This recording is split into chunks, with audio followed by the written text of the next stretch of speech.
Weer 'n geval is dat die grootste hoeveelheid geld bly in Komma-streek. Wat sin maak, want dit is hier's baie nywerhede en ja, en dan Kommas wat gevolg word deur Erongo.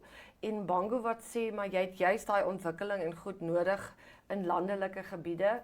Hy sê dit vir daai gaping tussen ons het nie regtig stede nie, Irene, maar tussen stad en platteland, sê nou maar Windhoek en kom sê nou maar Of groot dorp en ja, Otawie, ek nou maar sommer Otawie sê of wat platteland is, wat daai gaping net van groter maak tussen die wat het, die wat nie het nie.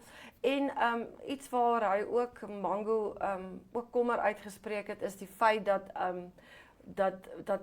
streeksraadslede nie geken word wanneer begroting so goed bespreek word nie. En hy sê dit is juis jou streeksraadslede in streke wat weet presies wat gaan in hulle streek aan, wat weet wat is die uitdagings en al daai goed en hulle word nie regtig in dit geken nie. So baie geldige punte wat hy maak. Ja.